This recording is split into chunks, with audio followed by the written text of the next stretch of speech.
Drama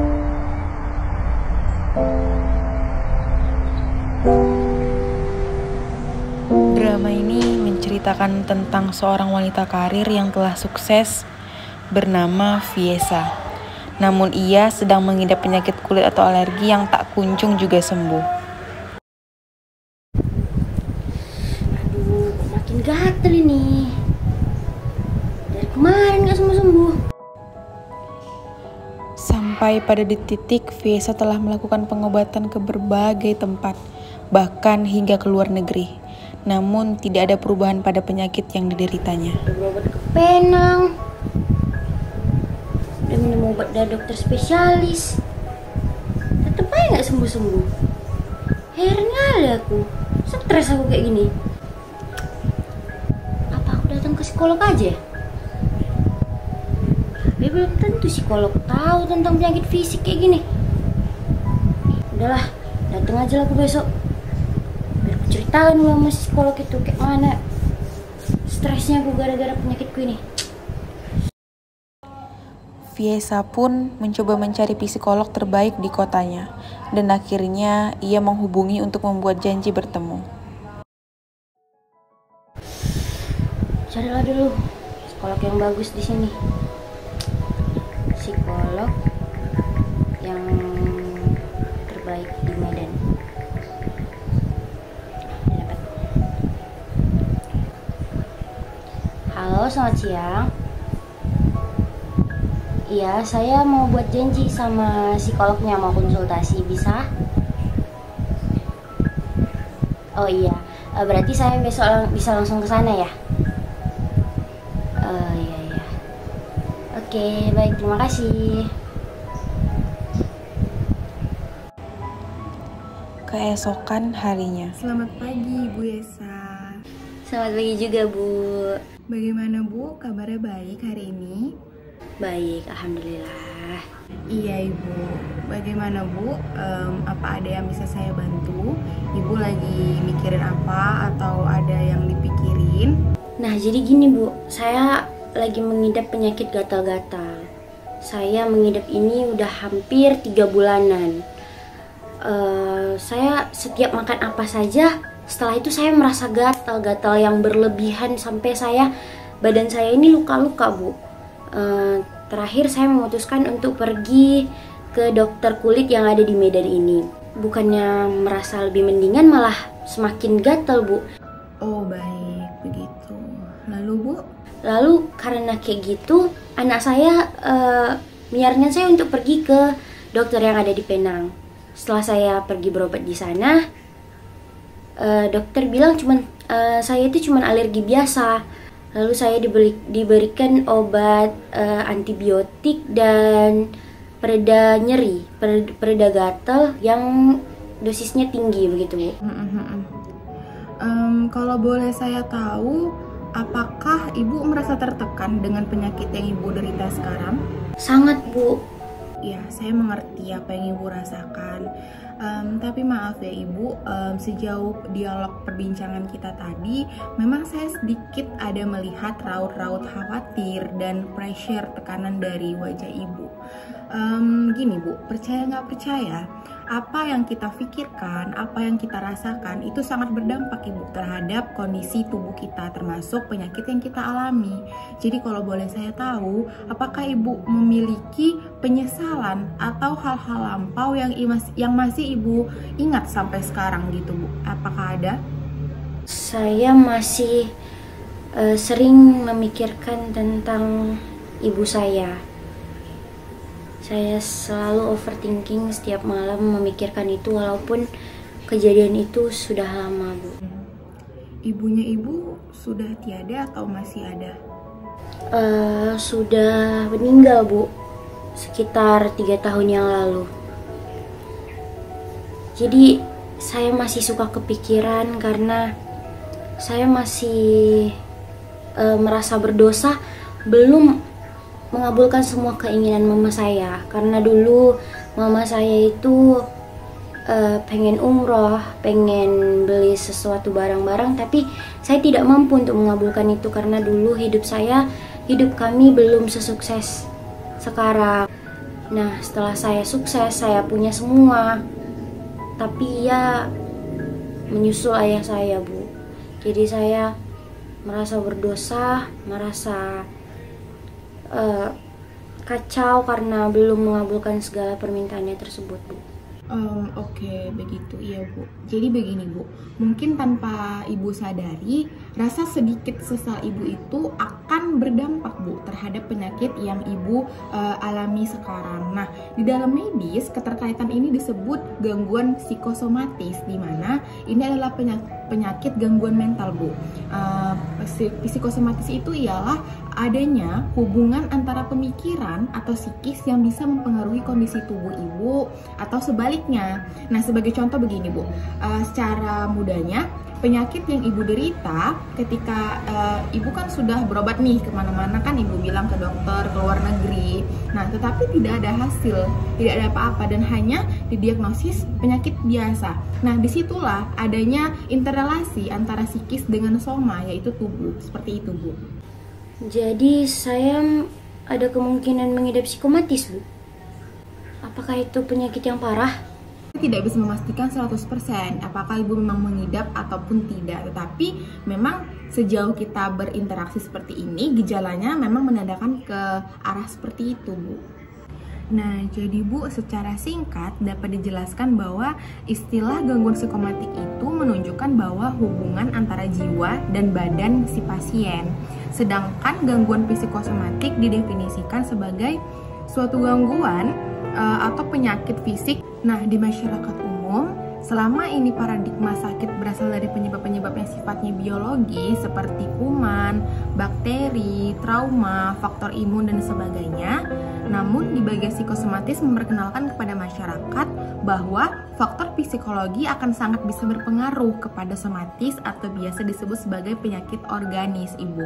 Jadi dalam hal ini ada hubungan yang disebut sebagai psikoneuroimunologi, di mana psikologis akan mempengaruhi gelombang-gelombang di otak, kemudian akan mempengaruhi secara hormonal, dan hormonal ini akan berdampak langsung kepada organ-organ tertentu yang akan berpengaruh kepada pengeluaran hormon-hormon tertentu, dan pada akhirnya nanti akan ke organ-organ. Nah, untuk mengenali hal ini butuh pendekatan yang tidak mudah Ibu, tetapi kita bisa mengenali diri kita sendiri kan dengan beberapa faktor, diantaranya yaitu kita bisa melihat mood depresi kita, atau kehilangan interest atau kehilangan kesenangannya kita tuh gimana. Jadi selain itu ada gejala yang menyertai, yaitu seperti gangguan tidur. Biasanya pada depresi orang akan mudah tidur, tetapi setelah terbangun dia akan susah untuk tertidur lagi, kan seperti itu. Maka selain itu ada gejala penurunan konsentrasi, hingga yang paling parah yaitu ada keinginan untuk bunuh diri Ibu. Selain depresi, dalam psikosomatis terdapat juga penyakit cemas. Cemas sendiri tidak selalu negatif, tetapi ada yang cemas positif juga Ibu. Nah, contoh cemas yang positif bagaimana? Misalkan ketika kita akan ujian misalnya, kemudian dengan adanya kecemasan dan akan termotivasi untuk kita belajar. Nah, sedangkan cemas yang negatif itu bagaimana? Terkadang sumber dari kecemasan ini tidak jelas, dan mungkin apa yang dicemaskan sebenarnya tidak mungkin, bisa jadi tidak terjadi gitu. Jadi tidak ada respon yang terlalu berlebihan, dan lama-kelamaan akan gejala-gejala yang terasa di tubuh seperti tegang dan berdebar-debar, seperti kayak kita deg-degan gitu ya Ibu ya.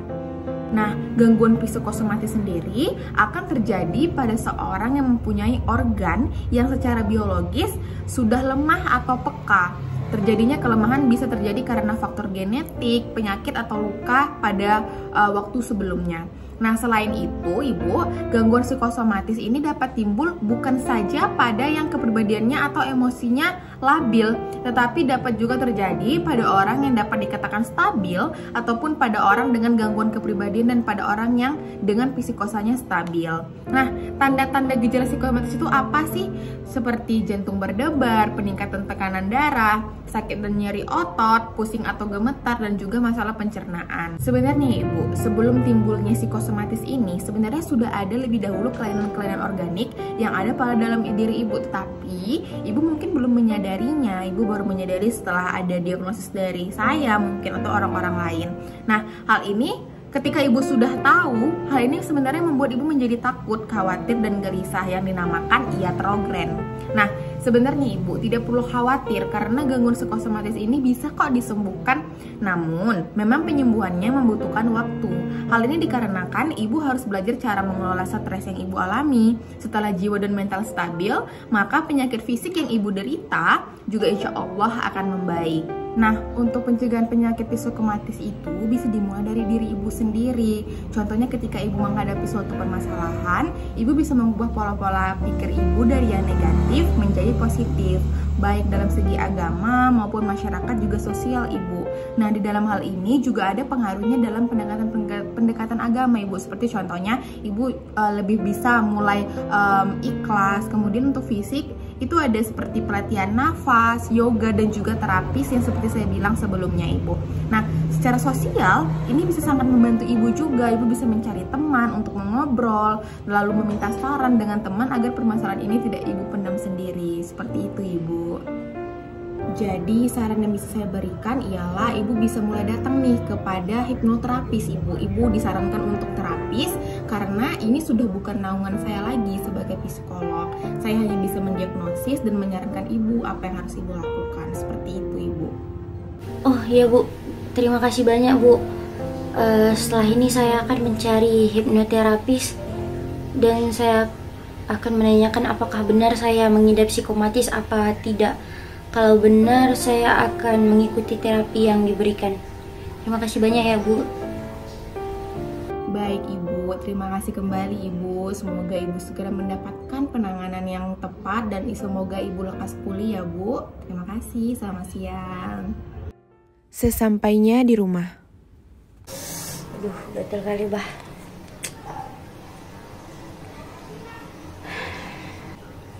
Oh iya ya. Kemarin si Dewi pernah bilang kalau misalnya sepupunya kena gangguan mental juga. Apa aku tanya aja ya sepupunya itu berobat di mana? Chat Dewi aja kali ya. Fiesa dan temannya berjanji untuk bertemu di suatu tempat. Setelah mengobrol saling bertukar kabar, akhirnya mereka masuk ke pembicaraan inti. Iya deh, aku didiagnosis mengidap penyakit psikosomatis sama psikolog penyakit mental gitu. Kalau nggak salah, sepupumu juga pernah berobat ke terapis gitu kan?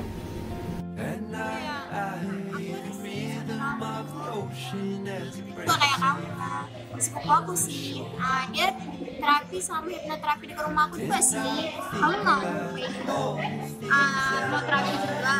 Boleh. Mana tahu penyakit psikosomatisku ini bisa ditangani sama terapis yang ada di dekat rumahmu itu. Gak ada salahnya ya, Mbak kan? Kamu ada kontaknya nggak? Boleh dong. Bentar aku kirim ya ke kamu. Nanti kalau kamu udah buat janji, kamu kabarin aku aja biar aku bisa nemenin kan. Mana tahu nanti karena kamu pertama kali kamu gugup, jadi ya biar aku temenin aja biar aku bisa nemenin kamu. Sip. Nanti aku kabarin kalau misalnya udah buat janji sama terapisnya. Oke, makasih banyak ya, Dev.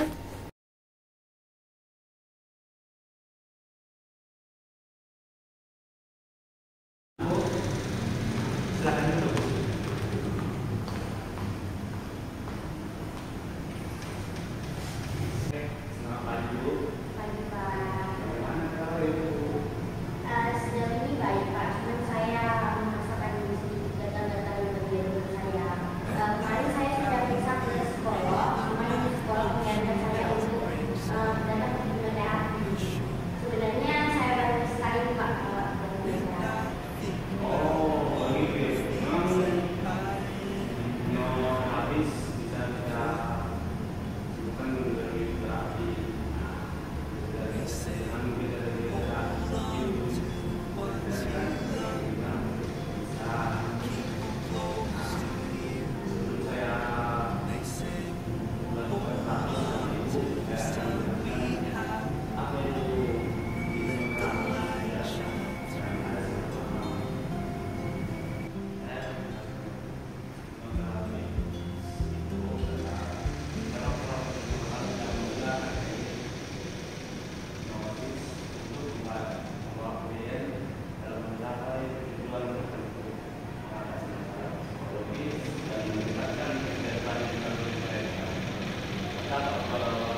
Bisakah Ibu jelaskan secara jelas apa yang dialami Ibu? Jadi begini Pak, kemarin saya sudah datang ke psikolog dan dia menyarankan saya untuk ke terapi. Memang belakangan ini sekitar 3 bulanan saya itu gatal-gatal Pak, gatal-gatal yang udah melewat batas yang kayaknya udah berlebihan. Saya udah sampai merah, luka, perih. Terus kemarin psikolog tersebut tanya sama saya apakah saya punya beban pikiran atau enggak. Saya jawab iya, saya punya beban pikiran. Dan memang saya belakangan ini memang sangat overthinking tentang ibu saya. Saya mempunyai rasa bersalah yang sangat mendalam karena dulu semasa hidup ibu saya belum bisa membahagiakan beliau. Sekarang saya sudah menjadi wanita karir, saya sudah bisa membeli apapun yang saya mau, tapi saya belum sempat mengabulkan keinginan dari orang tua saya tersebut. Jadi rasa bersalah dalam diri saya itu sangat bergejolak Pak. Oh, itu semua benar Bu, apa Ibu sadari itu pikiran dan tekanan hidup, beban pikiran itu berkaitan satu sama lain sama penyakit Ibu, makanya lah sembuh. Jadi apa yang harus saya lakukan? Kita mulai terapi aja Bu pada hari ini.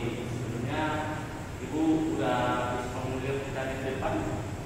Belum Pak. Oh, baik, ini saya kasih formulirnya melalui Bu.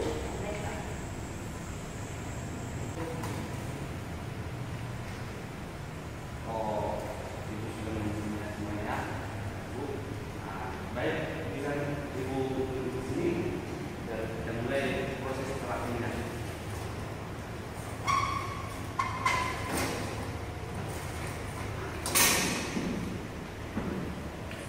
Nah, Ibu ambil aja posisi relaxnya.